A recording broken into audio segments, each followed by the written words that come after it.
dare you collect my goods on credit? Do you think my shop is a charity home? Useless girl. Please, forgive me. I was hungry. Pregnant with a bastard, and you still want to steal from me? Please, I would die. My baby would die. Please forgive me. As if they could ever understand what it means to be me.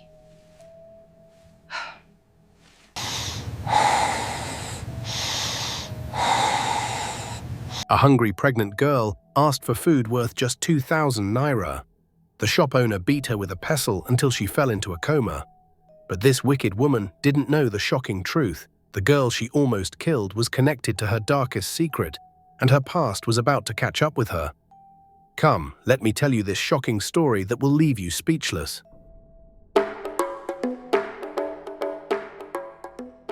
In the city of Benin, there lived a young pregnant girl named Fiona. Nobody really knew her story. Nobody asked. Nobody cared. People just saw her moving about with a heavy belly, always looking weak, always looking hungry. And they whispered behind her back. Some said she was cursed. Some said maybe she had run away from her people. Others said she was just a useless girl who carried a pregnancy without a husband. But the truth was different. Fiona was a girl who had once known love, family, and comfort. But life had turned against her in ways too cruel to describe with words. She lived alone now, in a tiny broken-down room with walls that leaked whenever rain fell. The zinc on top rattled in the wind, and sometimes she would wake up at night with fear that the roof would fall on her. With no family to stand by her and no husband to protect her, Fiona fought every day like a wounded lioness. Even though she carried a baby in her womb, she still worked at construction sites, carrying water for men much stronger than her, all for small cash. She would use the small change to buy gari or a handful of beans or rice, just to keep her body and soul together, breathing, living. But many days, hunger beat her mercilessly. Her neighbors would see her sitting by her door in the evening, her eyes sunken, her hands rubbing her belly, whispering to her unborn child, "My baby, don't worry. I know. I believe that one day we will be fine. One day this suffering will end." And even when she said those words, tears filled her eyes. Tears of unmerited pain and suffering she had never wished for but suddenly found herself in. But things had not always been like this. Long ago, Fiona was born into a wealthy family. Her father was a respected businessman, the kind of man whose name carried weight in the city. Her mother was a gentlewoman, always smiling, always caring for people around her. Their home was a mansion filled with laughter and joy. Fiona grew up knowing love. She attended the best schools. She wore fine clothes. And when she became a young woman, she found love in the arms of a young man who adored her, Desmond. They were planning marriage, and Fiona believed her future was bright. But one night, tragedy struck. Robbers stormed their home. Her father had already died mysteriously just a few months before, and now in the dark of night, gunshots echoed through the mansion. Fiona, who had been in the backyard, froze when she heard her mother scream. The sound of a pistol ended that cry. Her mother was brutally shot dead. Terrified, Fiona ran barefoot into the night. She rushed to the house of her fiancé, Desmond, hoping to find comfort. But to her shock, he too had been attacked and was shot. He laid in the pool of his own blood, and she thought he had been killed.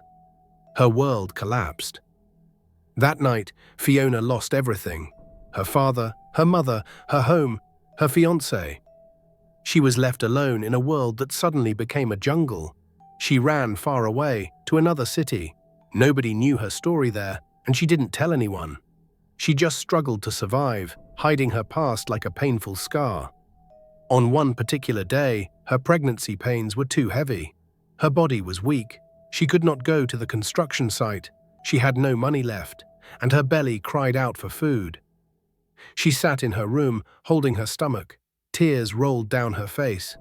Hunger is a wicked thing. It can make even the strongest bow down. Finally, she stood up and staggered to a nearby shop owned by a woman named Madam Helen. Madam Helen was known in the area. She had a big mini supermarket filled with goods, and she carried herself like a queen. But her heart was as bitter as cola nuts. People feared her citera because she was wicked and proud. When Fiona reached the shop, she didn't see Madam Helen.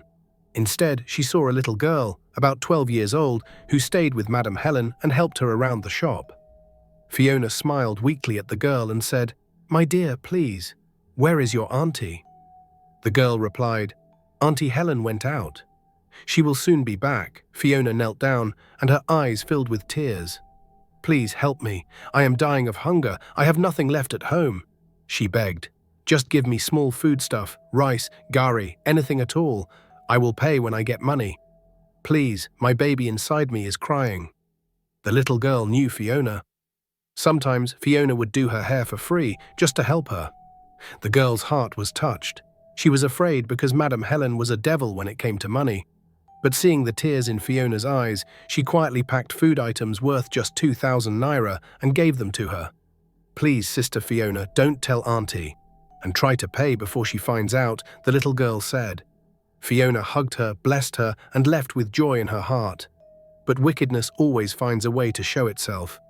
When Madam Helen returned and counted her goods, she noticed something missing. After questioning the little girl, the truth came out. Like a wild animal, Madam Helen pounced on the poor girl. She beat her mercilessly until the child was screaming and bleeding. She even picked a pestle and broke the girl's head with it. Neighbors rushed in but could not stop her. She was like a demon possessed. And then Madam Helen stormed out, heading straight to Fiona's room. She found Fiona sitting with her food, about to cook. Without a word, she slapped Fiona so hard that the pot fell from her hand. "How dare you collect my goods on credit? Do you think my shop is a charity home? Useless girl. Pregnant with a bastard, and you still want to steal from me." Fiona tried to explain through tears, "Please forgive me. I was hungry. I only wanted small food so my baby could eat too.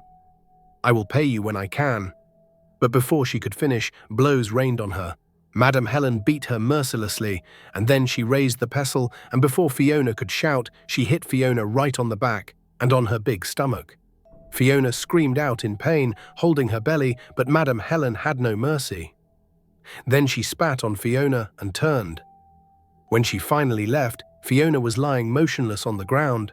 Fiona lay there half dead and went into a coma instantly. The next place her body was found was in the hospital. At the hospital, doctors and nurses battled to save her. The stress and the beating had triggered early labor. Fiona screamed as pains of childbirth tore through her. Her tears were that of deep-felt pains. Hours later, she gave birth to a healthy baby boy. But she was unconscious. When she finally opened her eyes, she saw white lights above her. She turned her head and saw a nurse smiling. "You are safe now," the nurse said softly. "Your water had broken before you due date because of the trauma, but you gave birth to a beautiful boy. Both of you are alive." Tears rolled down Fiona's cheeks. She had no strength to even speak. Later, the doctor told her, "A man brought you here. He even paid all your bills, but when we asked for his name, he refused to give it. He only said we should do our best to save you." Fiona's mind was confused. A man? A stranger? Who was this man? Why did he care? And the most shocking part, why did he refuse to leave his name? And then another thought struck her. What about Madam Helen? Would she come again to finish what she started?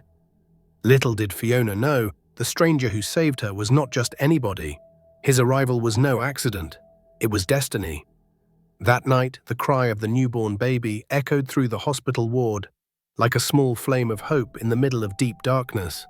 Fiona's eyes never left the tiny child placed in her arms. His skin was soft, his breath warm. She wept silently, kissing his forehead, whispering through sobs, Thank you for living, my king." But as much as joy filled her heart, fear sat heavily beside it. How would she raise him? How would she even feed him when she could barely feed herself? It was only about going to collect small foodstuffs that landed her in the hospital. Those thoughts broke her even more, and she cried without control. Days passed slowly. Fiona regained some strength, though her body still bore bruises from Madam Helen's merciless beating.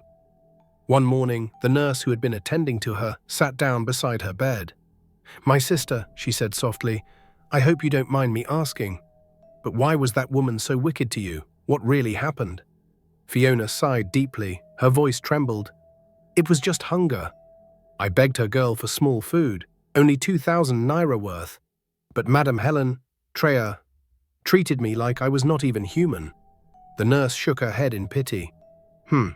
Some people fear God, others don't. But don't worry, the stranger who brought you here said something before he left. Fiona's eyes widened. What did he say? She asked, curious. He said he can't afford to lose you again. Fiona froze. Can't afford to lose me again, she stammered. Yes, the nurse replied. Those were his words. I asked him his name, but he only smiled and walked away. Fiona held her baby tighter, her heart raced. Who was this man? Why would he speak like that about her? Was he someone from her tragic past? The thought even confused her the more. For sure, she remembered that everyone she'd ever loved had died mysteriously and not alive. She became even confused. Meanwhile, news of the beating spread quickly around the neighborhood. People whispered that Madam Helen was wicked and heartless to treat a pregnant girl like that because of ordinary 2,000 naira. But Madam Helen walked around boldly, pretending as if nothing had happened.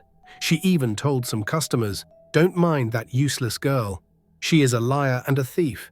If I don't teach her a lesson, she will continue to disgrace herself." Some people believed her. Others shook their heads and muttered, "Her day is coming." But nobody knew how close that day really was. Back in the hospital, Fiona's mind kept traveling to the past. She remembered her father, the successful businessman who was killed brutally. She remembered her mother, a gentle, loving woman who was also bloodily killed that night. And then she remembered him, the man she had loved, her fiancé. He was caring, hard-working, always making her laugh. Together, they had dreamed of marriage, of building a family. But that dream had ended in blood too. Those memories haunted her like ghosts. Sometimes she asked herself, why did I survive when they all died? It was still a mystery, but as she looked at her newborn son, she whispered, maybe I survived for you. But something started to happen. Days later, Madam Helen began to notice something strange. Men she didn't recognize had started appearing around her shop. They would buy one or two things, then watch her closely. At night, she felt eyes following her.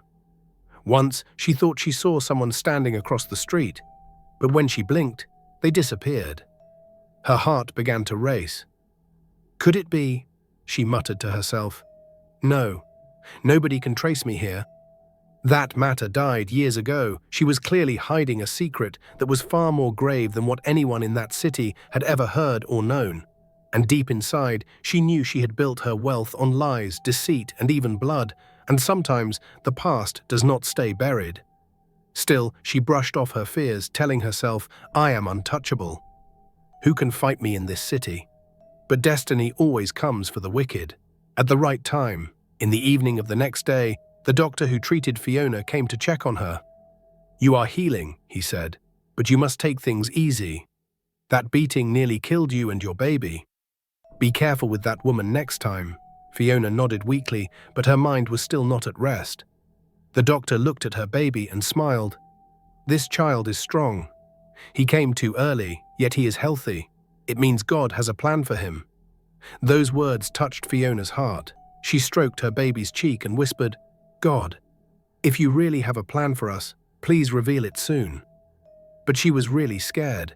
She thought if she returned home, Madam Helen could attack her again, and this time her little child's life was also at stake. Her mind raced at the thought. She began panicking. The doctor hesitated, then added, the man who brought you here, he seemed very serious. Almost like he knew you. Are you sure you don't know him? Fiona shook her head. No, I don't know, but deep in her heart, questions piled up, mysterious questions that had no answers. But this time was when the strangest and unexpected thing happened. As Fiona prepared to leave the hospital, police cars suddenly appeared in the area, sirens blaring. People ran out of their houses to see what was happening. Whispers spread quickly. They said they are looking for somebody. Could it be a thief? No, they say it's connected to fake money matters from years ago. Madam Helen's heart nearly stopped when she heard those words. She rushed into her shop, sweating, pacing back and forth. No, they can't know. Nobody saw me coming here. Nobody traced me. That was long ago. But her hands shook as she tried to count her money. Her legs felt weak. For the first time in years, she was truly afraid about the secret she had been hiding. Finally, Fiona was discharged. Holding her baby in her arms, she stepped out of the hospital gate. She had no money, no family, no good home fit for a child. But she had determination. She had no choice than to walk back to her tiny room, praying for strength. As she laid her baby down to sleep that night, she whispered, "My son, your name shall be Emmanuel, because God is with us. And no matter what happens, I will fight for you.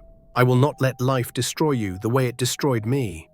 Her tears fell silently as she lay beside him. But outside, in the shadows of the night, someone stood watching her window. The stranger. He was silent as if patient, and waiting for the right moment to reveal the biggest twist that no one had seen coming. Meanwhile, Madam Helen's life began to unravel slowly. Customers noticed she was restless. She shouted more than usual, cursed more than usual. Some began to avoid her shop. That same night, Fiona knelt beside her baby. She clasped her hands and prayed. Tears streamed down her face. "God, if you kept me alive, it must be for a reason. Show me the reason, show me who that stranger is, and please, protect me and my son." She kissed her baby's forehead and lay down. In her heart, she felt something strange, like a whisper saying, "The truth will be revealed. Everything that is happening is not coincidence. It is fate." She didn't understand it, but she held her child close and drifted into sleep. The days that followed were still filled with whispers, secrets, and movements in the shadows. Fiona tried to return to her simple life with her newborn son, Emmanuel. But things were no longer the same. The stranger who saved her had not truly disappeared. Though she didn't know it, his eyes were always watching. His steps were always close. He was waiting for the right time to reveal the secret that would shake everyone. And Madam Helen? Her once bold face was now haunted. She even locked her shop earlier than usual. She was restless because deep down she knew her past was chasing her, and soon it could come to plain light and could destroy her. Then one evening, as Fiona rocked her baby to sleep, there was a knock at her door. "Who is it?" she asked softly. But there was silence. Then, slowly, the door opened. A tall man stepped inside. His face was hidden partly by the shadows. Fiona's heart skipped a beat. Panic took over her. When the man noticed her fear, he finally told her, "Don't be scared. I am the one who took you to the hospital." Her eyes widened. "You?" "Yes," he said quietly. "I could not leave without making sure you and your child are safe." Fiona's lips trembled. Who are you and why? Why would a stranger care so much about me?" she asked, swallowing hard. The man stepped closer. His eyes softened as he looked at her and the baby. "My name is Joseph, and because you are not a stranger to me." Fiona frowned in confusion. "What do you mean?" she asked, even more confused.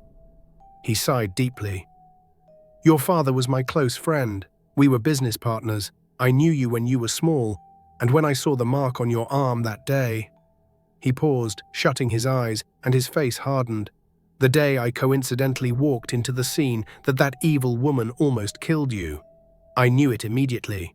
You are his daughter." Fiona, her mouth fell open. She stared at him as tears filled her eyes. "Evil woman? Madam Helen? And you knew my father?" she stammered. "Yes," the man replied, his voice heavy with emotion. "I searched for you after his death, but you vanished. Until destiny brought me to you again." Fiona broke down, sobbing. For years she had been alone, believing she had no one, and now a part of her past had returned, like a hand stretched out of the darkness. And Madam Helen? He had mentioned her name like there was something strange in the way he sounded, but that wasn't what made Fiona's heart race. The man sat down and told her what made her blood freeze in shock, a secret that she had never suspected. She had never even imagined it. He continued, "Your father was a good man, but not everyone liked him. Years ago, a woman cheated on him. She collected goods worth millions with fake printed money. When he confronted her, she turned deadly and murdered him in cold blood." Fiona's body went cold. Who was this woman? she stammered, leaning close and staring deep into the man's eyes now. The man's voice hardened. Her name is Madam Helen, Fiona gasped. Her eyes widened in horror. No, it can't be. Her heart raced. She didn't see that coming. How could... Yes, the man nodded. The same woman who nearly killed you for ordinary 2,000 naira foodstuff. She is the one who destroyed your family years ago. She murdered your father. She murdered your mother. And she even tried to kill your fiancé. Fiona's hands shook as she clutched her baby. My God. All this while, she was the one. The man's eyes burned with anger. I have been gathering evidence for years. I still keep the fake money with me. I have traced her crimes. And now she will pay. Wait. So Madam Helen's hatred toward her was not a mere hatred. So it was. It was deliberate because she met her as a piece in her deadly secret puzzle unexpectedly. No wonder she wanted to end it too that very day with a pestle that she almost died, using the foodstuffs she collected as cover-up. That wicked act caused Fiona to go into early labor that almost took her life. At this moment, Fiona couldn't control her tears anymore. She burst out weeping even more now. Her tears flowed as she whispered, "But my fiancé, he died that night. I saw his blood. I lost him too."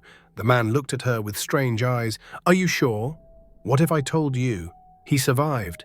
Fiona's breath caught. "What are you saying?" she whispered, confused. The door creaked. A man walked in slowly, his face weathered by memories, steps hesitant, but his eyes, the same eyes she had loved so deeply. Desmond, her fiancé, whom she thought died in a pool of blood. Desmond, she breathed. "Fiona," he whispered back. Her heart stopped. She staggered up, nearly dropping the baby. "No, it can't be. You're alive?" Tears streamed down his face as he nodded. "They shot me that night, but I survived. I went into hiding to trace the murderers. I've been searching for you, but couldn't come openly until I knew the truth. Now I know everything." Fiona cried out, rushing into his arms, sobbing. He kissed her forehead, their tears mixing. "All these years I thought I lost you. I suffered alone. Never again," he whispered. "I'm here. We have our son. We'll fight for justice." He looked at the baby, voice breaking. "My child, Daddy's here now." Fiona broke down completely, overwhelmed by years of suffering and the joy of his return. While joy filled Fiona's home, storm clouds gathered over Madam Helen. The next day, police surrounded her shop. She tried to run, but Mr. Joseph blocked her path. "No, Helen. Your time is up," he said coldly. She spat. "You think you can destroy me? I'm untouchable. Your crimes destroyed you." Joseph held up evidence, fake money from years ago. "This is what you used to cheat me and my friend before murdering him. You tried to kill his pregnant daughter, forcing early labor. I kept everything, searching for you. Now the law will finish what you started." Police moved in as Helen screamed like a wild animal. "You cannot take me. I built this with my blood." "No," Desmond said firmly. "You built it with blood that wasn't yours. Now you'll pay." Officers handcuffed and dragged her away. The neighborhood gathered, whispering. Some said, "Good for her." Others, "Wickedness finally found its punishment." At the station, more secrets emerged. Witnesses confessed. Evidence surfaced. Madam Helen had cheated Fiona's father, hired his killers, murdered Fiona's mother, and attempted to kill Desmond. She was accused of countless crimes against others over the years. The court sentenced her to life imprisonment. All properties were seized. Everything she'd built on lies was stripped away, and for the first time, Helen tasted the helplessness she'd forced on others. When Fiona heard the news, she wept, not from sorrow but release. Years of pain, confusion, and hunger were finally over. Truth had set her free. Mr. Joseph, her father's loyal friend, helped recover her father's business empire. "This belongs to you now. Your father would be proud." Fiona stood holding her son, her fiancé's hand in hers. She was no longer the helpless girl the world ignored. She was restored, made whole again. As weeks passed, people talked about the story throughout the city. But Fiona never boasted. She never forgot the hunger, pain, and suffering. Instead, she used her wealth to help widows, orphans, and the poor. even the little girl Helen had nearly killed. She became a light to others, the kind she'd once prayed for in darkness. Meanwhile, Helen rotted in prison for life. Her downfall wasn't just legal judgment, it was destiny's verdict. Fate had led her straight to Fiona's path, where she fell into Karma's trap as Joseph and Desmond had been searching to make her pay for all her sins. Destiny never forgets. Fiona was remembered, Helen was caught. Now your turn. Ever met a Madam Helen? Someone who crushed innocents thinking they're untouchable? Where are you watching from? Tell me your location and what happened to that person. Did Karma find them? The burning question. Did Helen deserve life imprisonment or too harsh? Defend your answer. Lagos to London, New York to Nairobi. I want your city and opinion. If this grabbed your heart, subscribe to Roots of the African Tales for more Karma stories. Comment now. Your location plus Madam Helen's story. I'm reading everyone.